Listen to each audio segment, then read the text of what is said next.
അസാധു നോട്ടുകൾ ബാങ്കിലൂടെ മാറ്റിവാങ്ങുന്നതിനായി പ്രധാനമന്ത്രി അനുവദിച്ച സമയപരിധി അവസാനിക്കാൻ മണിക്കൂറുകൾ ബാക്കി നിൽക്കെ പുതിയ മൊബൈൽ ആപ്പ് പുറത്തിറക്കുമെന്ന് പ്രധാനമന്ത്രി നരേന്ദ്രമോദി. സാമ്പത്തിക ഇടപാടുകൾ വേഗത്തിലാക്കാനാണ് പുതിയ നടപടിയെന്നാണ് വിശദീകരണം. ട്വിറ്ററിലൂടെയാണ് മോദി ഇക്കാര്യം അറിയിച്ചത്. എം സന്തോഷ് തരും കൂടുതൽ വിവരങ്ങൾ. സന്തോഷ്, ഡിജിറ്റൽ ഇടപാടുകൾ കൂടുതൽ കാര്യക്ഷമമാക്കുന്നതിന് അത് അഴിമതിയെ ചെറുക്കുന്നതിന് പുതിയ സംവിധാനം ഉണ്ടാകും. അത്തരത്തിലുള്ള പ്രതീക്ഷകളൊക്കെയാണ് കഴിഞ്ഞ ദിവസങ്ങളിലൊക്കെ പ്രധാനമന്ത്രി പങ്കുവച്ചത്. അത്തരത്തിൽ തന്നെ ഒരു ആപ്പാണോ വരിക? എന്താണ് മറ്റു വിവരങ്ങൾ?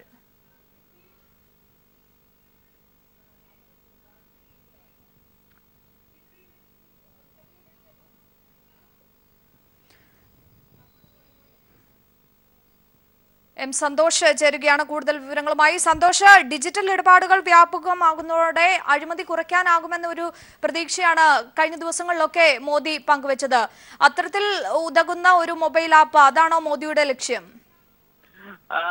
അഞ്ജു, ഒരു മണിക്കൂർ മുമ്പാണ് നരേന്ദ്രമോദി തന്റെ ഔദ്യോഗിക ട്വീറ്റിലൂടെ ഇക്കാര്യം വ്യക്തമാക്കിയത്. അദ്ദേഹം 2 വരിയാണ് അതിലുള്ളത്. അതായത് മൊബൈൽ ആപ്പ്, ഡിജിറ്റൽ ഇടപാടുകൾ വേഗത്തിലാക്കാൻ മൊബൈൽ ആപ്പുകൾ പുറത്തിറക്കും. ജനത്തിന് ഉപകാരപ്രദമാകുന്ന ആപ്പ് ഉടൻ തന്നെ പൗരന്മാരിൽ എത്തുമെന്നും അദ്ദേഹം ആ ട്വിറ്ററിൽ വ്യക്തമാക്കുന്നുണ്ട്. നേരത്തെ തന്നെ ഈ പേടൈം അടക്കമുള്ള സ്വകാര്യ മൊബൈൽ ആപ്പുകളുടെ പ്രോത്സാഹിപ്പിക്കുകയാണ് നരേന്ദ്രമോദി എന്ന ആരോപണം അദ്ദേഹത്തിനെതിരെ ശക്തമായിട്ടുണ്ട്. ഈ പശ്ചാത്തലത്തിലായിരിക്കാം പുതിയ മൊബൈൽ ആപ്പ് ഇറക്കും എന്ന് അദ്ദേഹം അറിയിച്ചിരിക്കുന്നത്. കാരണം ഈ ഡിജിറ്റൽ ഓൺലൈൻ ഇടപാടുകൾ ഓൺലൈൻ ഇടപാടുകൾ സർക്കാർ പ്രോത്സാഹിക്കുമ്പോൾ തന്നെ അതിനുള്ള ഉപകാരം ലഭിക്കുന്നത് ഈ സ്വകാര്യ മൊബൈൽ കമ്പനികൾക്കാണ്. ഇതിന്റെ ആരോപണം തടയിടാനായിരിക്കാം സ്വന്തം നിലയിൽ പുതിയ ആപ്പ് ഇറക്കും എന്ന് നരേന്ദ്രമോദി അറിയിച്ചിരിക്കുന്നത്. എന്നാൽ അദ്ദേഹം ഇതുവരെ 50 ദിവസം വരെ കാത്തിരിക്കുന്നു പറയുന്ന സമയം ഇന്ന് കഴിഞ്ഞു. നാളെ രാഷ്ട്രത്തെ അഭിസംബോധന ചെയ്യാനിരിക്കുന്നു. അതിനിടയിലാണ് സുപ്രധാനമായ ഒരു നീക്കം നരേന്ദ്രമോദിയുടെ ഭാഗത്ത് നിന്ന് ഉണ്ടായിരിക്കുന്നത്. അത് തന്നെയാണ് ഈ പ്രതിസന്ധി ഇത്ര കണ്ട് മൂർച്ഛിച്ചിരിക്കുന്ന ഈ ഒരു ഘട്ടത്തിൽ, പ്രത്യേകിച്ച് 50 ദിവസം പിന്നിടുന്ന ഈ ഒരു ഘട്ടത്തിൽ ഇപ്പോൾ ഇവിടെ മൊബൈൽ ആപ്പിനാണോ പ്രസക്തി എന്നൊരു ചോദ്യം കൂടി ഉയരുന്നില്ലേ സന്തോഷ്?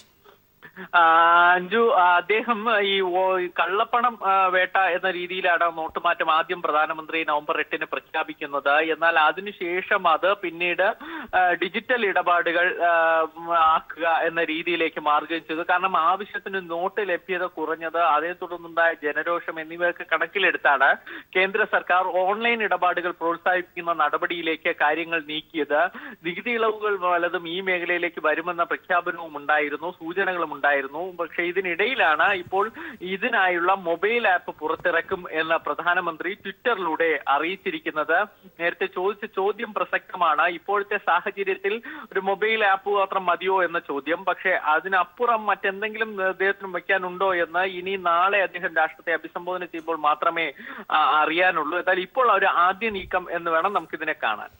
ശരി, വ്യക്തമാണ്. ഡിജിറ്റൽ ഇടപാടുകൾക്ക് മൊബൈൽ ആപ്പ് പുറത്തിറക്കുമെന്ന് നരേന്ദ്രമോദി പറഞ്ഞിരിക്കുന്നു. വിവരങ്ങളാണ് സന്തോഷ് സർലിംഗ് നൽകിയത്.